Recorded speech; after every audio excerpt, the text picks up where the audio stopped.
Welcome to the deep dive. Today we're going to try and step away from all the noise, from the endless to-do lists, Yeah. and just step into a quieter space. We're going to look at something really personal, something that I think a lot of us feel. It's that subtle, chronic unease that seems to be the default setting for modern life. Yeah. And specifically, the compulsive need to control everything. It's that invisible force, isn't it? It drives so many of our decisions. It really does. We organize, we optimize, we plan everything with such meticulous detail. And underneath it all is this belief, this assumption that if we can just lock down every possible variable, we'll finally be safe. Oh, what are you okay? But there's this stunning paradox that completely flips that belief on its head. And what is that? What's that inverse truth? Well, the feeling that we gain power by controlling outcomes, it's just an illusion. The core idea is this. Control isn't power, it's actually fear in disguise. Fear in disguise, I like that. So our mission today really is to understand why we cling so tightly to it, what it costs us in terms of, genuine peace, and how true balance is only really found when we learn how to let go. That distinction, control being fear, not power, that's huge. Okay, so let's unpack this. I keep coming back to this one analogy that I thought just perfectly illustrates this whole impulse. Imagine a man, and he's standing on a riverbank, but he's not looking at the river, not the powerful, wild, living current itself. Instead, he's just obsessed with his net. Yes, he spends years perfecting that net. Right. He's making sure its symmetry is flawless. He tightens every single knot, makes sure the threads are taut and strong. He's preparing for chaos, believing that if his tool is perfect, He'll just capture the river. exactly, he can capture and contain it. But in that obsession, he's ignoring the fundamental truth of the current flowing right in front of him. And that river is the perfect metaphor for reality, isn't it? It is. The river represents this fundamental truth of existence that, everything flows. Impermanence. Our thoughts, our emotions, our relationships, our jobs, even our physical bodies, they are all constantly changing. Nothing stays fixed. So that psychological impulse to control is really the ego's desperate attempt to build a dam against that universal flow. That makes so much sense. Yeah. So the ego builds these fixed identities, like I am the highly successful executive, or I am the perpetually calm parent, all just to stand against that current of change. But it's okay, I have to push back here a little, because don't we need some control? I mean, managing your budget or showing up on time, isn't that just good planning? Where's the line? That's the essential question. And the line, I think, is between what we could call rational organization and compulsive control. Okay. Rational organization sees impermanence and adapts skillfully. So it sets the budget, but it knows the market might shift. Compulsive control, that's driven by an internal terror that if one single thing goes wrong, the entire structure of the self is going to collapse. It's the difference between planning a vacation and rehearsing every single moment of that vacation for fear of one unmanaged outcome. I see. So it's not the schedule that's the problem. It's the intense emotional attachment to the outcome of the schedule, the frantic energy behind it. Exactly. And when that attachment, that illusion of stability shatters, when the market does shift or the relationship changes, that is when anxiety surges. It's not the event itself that creates the deepest suffering. It's the exposure of the ego's fragility. It's the moment you realize the net was never strong enough to hold the river. Precisely. And you see that everywhere. I mean, why do we curate our lives so fiercely for social media? Why do we rehearse conversations in our heads over and over? It's all just this architecture we build to avoid the discomfort of unmanaged thoughts or unmanaged feelings. It is avoidance. It's avoidance dressed up as competence or even wisdom sometimes. And that persistent unease that comes up when we fight the flow of reality, that is a form of suffering often described as simply clinging. We cling to outcomes, we cling to our roles, and we cling to this idea that if we just work harder, we can secure permanence. So the tragedy isn't that we want safety. It's that this fierce, controlling impulse comes from a terrified part of us that confuses dominating our world with truly protecting ourselves. Precisely. The ego isn't evil, it's just. It's deeply, deeply terrified of vulnerability, of uncertainty.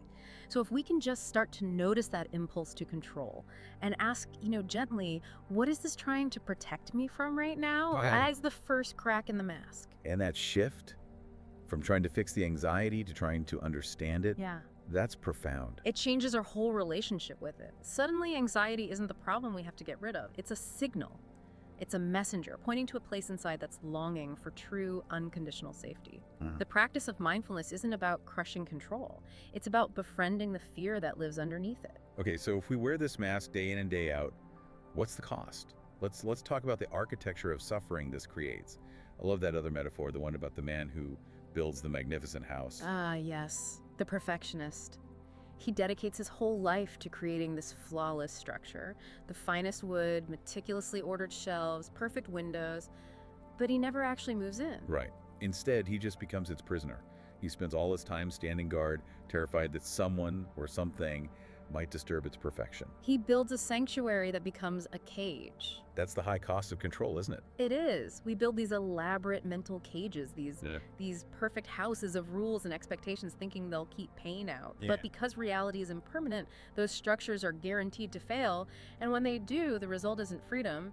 It's burnout, frustration, and just this repeating cycle of trying even harder to get control back. It's just so ironic in our modern age. We have unparalleled access to information, convenience, all these optimization tools. Mhm. Our houses should be better than ever.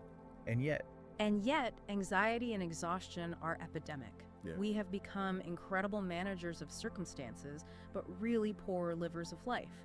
We've confused the dashboard for the journey. We spend all our energy making sure the metrics are green, and we miss the experience entirely. and when predictability fails, which it always does, we blame ourselves.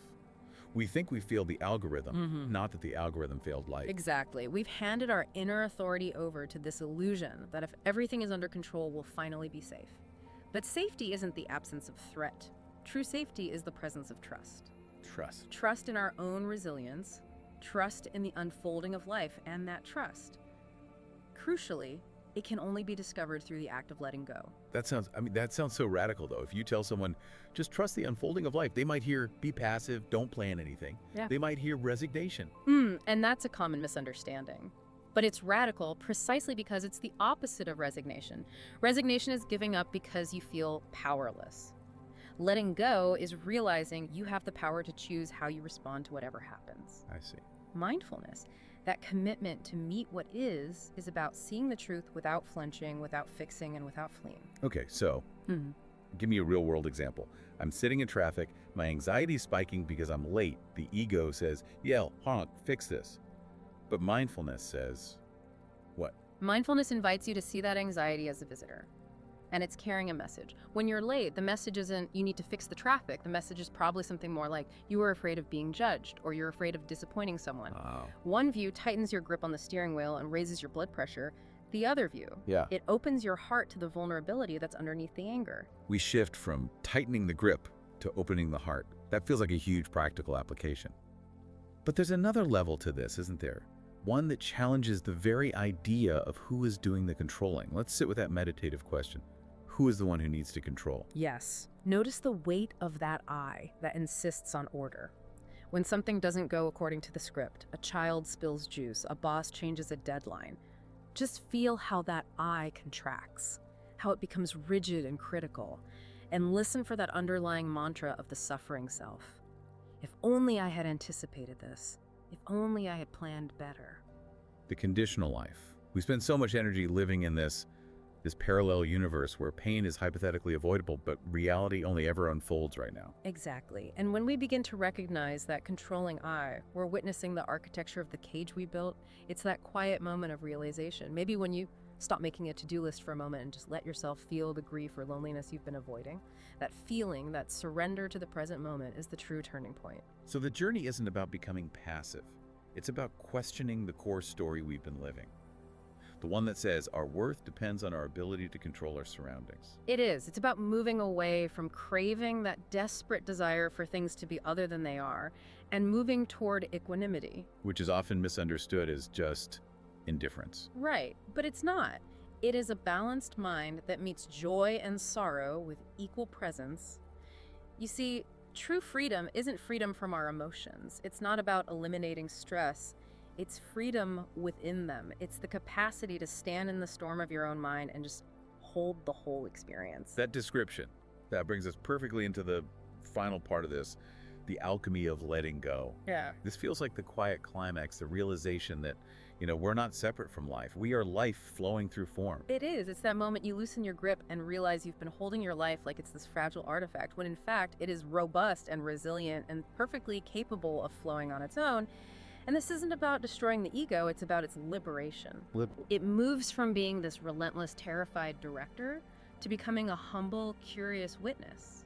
The ego stops defending and it starts belonging to the flow.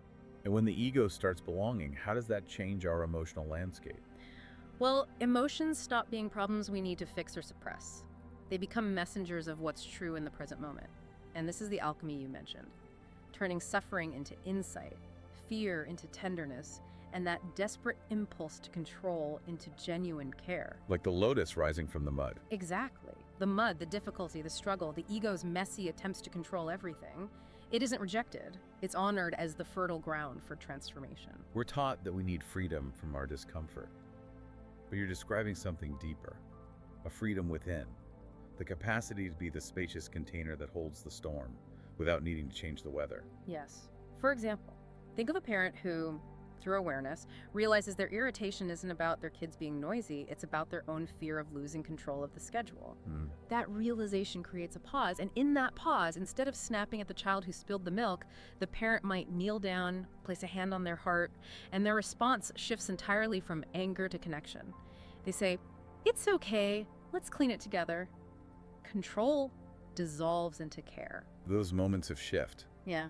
Those are the micro moments of practice we can use every day. They are. Like catching yourself right before you interrupt someone to correct their story and choosing to just listen instead.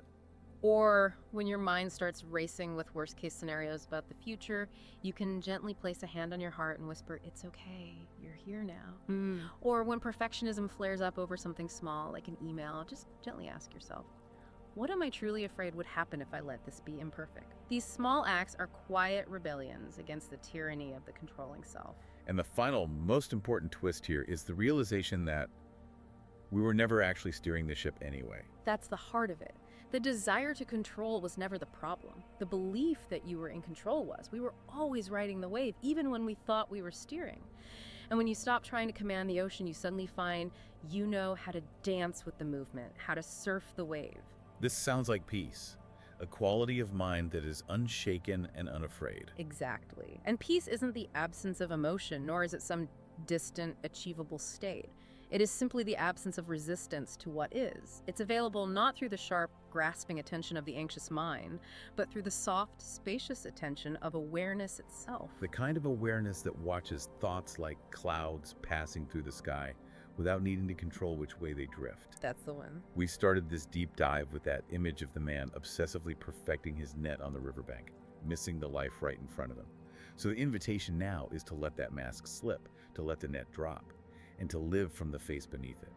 Knowing the river was never our adversary, it was always our constant companion. And when you finally step off that bank, you accept you don't know what lies downstream. But the liberating realization is, you don't need to know. You only need the courage to enter the current. That is powerful. For all of you listening, as you carry this into your week, maybe this is the final thought to keep close. What if the river was never meant to be crossed, but to be entered?